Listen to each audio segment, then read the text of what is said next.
Here's a very complicated position that I had in one of my games. In this position, I want you to try and find the worst move that you possibly can, or maybe at least a move that was pretty bad and ended up being played. Let's have a look at this game and see why I played a terrible move here. Welcome back to another edition of my videos. Today I've got a game that I played about a couple months ago.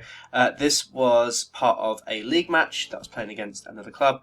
Now this particular person that I've played before, he's I would say, I kind of beat him quite badly, quite comfortably a couple times that I've played him. But in this game it was much closer than I could imagine. Now, this person's rating, I think, is around 1600, something along those lines. So, for my sort of rating, this should be a comfortable game for me, but he made things very, very difficult for me, and I'll talk a little bit about some of the things that he was doing during the game that made things a little bit tough for me. Okay, so the game started. He played b4. Wow. First time I've ever faced this over the board, the Orangutan. Now, I do know from when I've played him previously, if I just go back, I've actually played e4 and he plays like b5 or something in the Polish defence. So I knew he was going to play something a bit unorthodox. But yeah, b4. What do you know? What do you do against this? Well, I kind of played a line that I knew was okay against this this particular setup. You might be asking yourself, what's the point of b4? Well, there's some interesting ideas with it. First, you're going to fear and check with this bishop, and if this knight ever comes to c6, then you kick it with b5, and it's a bit annoying actually on the black side. So you've still got to be a little bit careful here as black. That said, this pawn is technically loose, so at any point, after something like e5, you're then just threatening to take it. So that's interesting, but it still gets quite complicated for the black side. Okay, so I played e5, bishop to b2. I don't want to take this pawn. This is quite a common mistake, as now after bishop takes, actually white's done quite well in this trade. You'll notice that he's given up one of his flank pawns for one of black's central pawns. So in actual fact, it's not really all that good for him. So instead, I played a line that I know was pretty good, which is d6, and this is going into what was called the check defense. And it looks a little bit kind of passively the setup, but actually black gets a nice comfortable game here. He's going to put his knight and his bishop and develop it there, and then play c6, and then at some point in the future just extend out with d5 and e4, and it's quite difficult for white to face this particular variation. Okay, so let's see what happens. Knight comes to c3, already some odd moves from my opponent, blocking his bishop's diagonal. I played knight to f6, he now develops his other knight. Again, don't really quite get these moves. There's an interesting, one of the other issues, if you now develop this knight when you're developing your bishop, you can't play f4 straight away. So often white will delay the development of these bishops in these particular lines. But in any case, we had knight here, and then I put my bishop on the g4. I think actually I decided to choose the wrong setup in this line. And I think one of the problems that I thought, I was like, oh okay, maybe I can get a double pawn and have a weakness to go for. But in this sort of position, the bishops are really strong because they can go on these long diagonals, and I think I kind of chose the wrong idea, and it was only kind of late in the game that went, oh yeah, maybe this was actually the wrong way to play this particular position. Okay, so he now played h3, so I just immediately took. I thought, okay, he's giving me a tempo to do that. In actual fact, as you can see, it looks bad, this king side, but actually having this open file is quite good for whites. So now I played d5, I thought I'd take over the centre, and just wasted tempo doing that, and I've got all the central squares, because I've got rid of this knight as well. And he now put his queen onto e2, a bit of an annoying move. It does block his bishop in, but it's still tricky to face. And, I've always still got to worry about this pawn coming here. So it's really hard for me to just develop this knight somewhere useful. I did play it here in the end, and, well, the computer says a slight inaccuracy. I'm not entirely sure if this is all that bad. There was some interesting lines I was looking at in this particular variation now, with queen here coming to b5, and this looked actually quite scary. The point is, we've got this nasty kind of fork on these two pawns. It turns out though, firstly, if I play like a passive move like this, then this just drops, and this is really good for white. Notice he can't play c6, I come with the check. And after these few moves, you could just this is all fine for white, I think. In fact, actually, I think you do something? No, I think this is probably okay. So that's pretty good for him. So I can't do sort of stuff like that. Same with like b6. But it turns out after c6, this is all fine. So first I'm now defending this pawn. It does allow this pawn to drop. But it turns out now after rook to b8, and okay, let's say white gets greedy, takes this pawn here. And now play b6, and now this queen has not got many squares it can go to. In fact, the only square where it doesn't end up getting lost is to move queen to a4. But now this runs into this. You just take here, this pawn. That loose pawn I was telling you about earlier now becomes a target and runs into some tactics against white. Queen comes here, and actually this is humorous. Humorously, this is quite good for white. You've got this beautiful discovery check to win the queen, and you've got a good position here. So this was a line that didn't happen in the game, but I thought it was quite interesting if something like this did occur in the game. So anyway, going back. Instead, what happened here is my opponent just put his pawn onto b5. I really don't get this move. I think afterwards, I'm trying to remember why he decided to play it. Oh, I think because it was actually hanging. This is why. So he just pushed it and decided he just didn't want it to be hanging. But yeah, it's kind of loosened it even more. Potentially can become a target a bit later on. Okay, bishop to d6, and then d4 was played. He hasn't really got the development at this point though to warrant an opening of the centre. So I think for those who are kind of wanting to kind of improve, you shouldn't try and blast over the centre too early, especially if you've not got fully developed and fully mobilised. You've still got this bishop here, this rook's not in play. So I would always try and avoid doing stuff like this. Okay, now castle. So I was happy if he opens up the centre, great.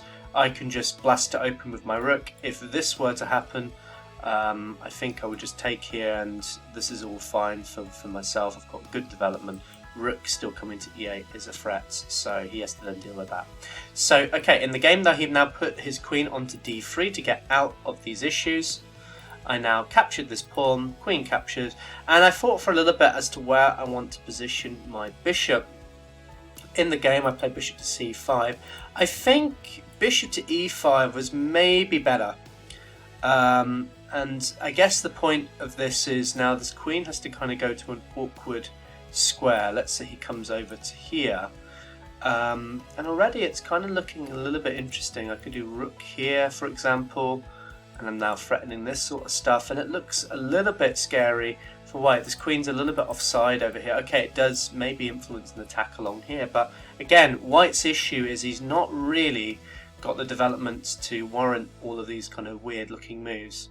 So anyway, in the game, so queen to d3 was played, I captured, put my bishop onto c5, I thought this was still a good active square. He moved his queen back, I threw in the check, and then bishop came to e2, and actually I felt as though I thought this was a good move, queen rook to e8, but after bishop to e2 I just felt, oh okay, maybe he's just going to castle away and he's got an okay position, but I thought at the very least I've still got this pawn over here that I can go after. Like maybe this is still going to be a nice edge in my favour. I look on the engine, it's saying minus 1.7, so this is still a good position for the black side, even after this sort of stuff. I now put my queen onto e2, just threatening to take here. A better move, though, was just actually pushing this pawn. And I did contemplate this a little bit. After this move though, I can't quite remember what the continuation was. I did have it on my study, but it's now disappeared. Let's see. So if he played knight to e4, which looks like a good move, takes. Oh, I suppose I just win a rook there. I just win a pawn, don't I? And he can't do this because the king is there. So this is an improvement on the continuation that did happen. So I guess that's pretty good. If the knight comes over here. Oh wow, it's an interesting move. So bishop to f8. I guess it kind of reminds me a bit of like a Budapest type position. He takes back the pawn. I'm not super hot on that. Actually, I'm not super hot on that. I don't know. I'm not too sure that's the best move. But I think queen to e7. Yeah, perhaps maybe not so strong. I could have played this and then queen to e7 to then hit the bishop and stop him from castling. Okay, now castles. I now push d4, and this is all a bit too slow now. It's all a kind of like one or two moves late, because now he can put his bishop, and there's a bit of a difference to this position. After I capture, he takes back. when I take back the queen, you'll notice that this bishop can now move. His king was on e1, but now it can move and it can come to here. And I thought, I was looking at this long continuation, I was going, I'm not even sure this is all that good for me. And annoyingly now, with this bishop taking here on b7, he's just going to get onto c6, and he's got a very good bishop. And this pawn that was useless a few moves ago is actually really good now. So I put my queen onto h4. I thought, why not? I thought this seems like an active place, and maybe I can swing my rook along or something and do some sort of stuff over here. He now took. I put my rook onto a to d8. He now put his bishop here, and well, I felt as though there was some issues in my position, but I thought for the very least, I think this is kind of started to stabilize a little bit. I thought I was losing grip of the position.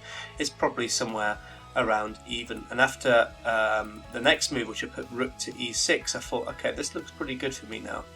I'm now going to maybe swing along, maybe do some stuff down against his king. He now played rook to a to e1. I now put my knight onto e5, and I thought I was doing really, really well here. I'm now threatening to take this bishop, going to win a pawn. The downside, though, is now white found a really, really good move here. In fact, probably the only move that doesn't just lose on the spot. He found rook to e4. Now, I should mention at this point, my opponent has been blitzing out moves. He's only probably used maybe 10 minutes on his clock at this point. At this point, I'm down to about my last sort of 20 minutes.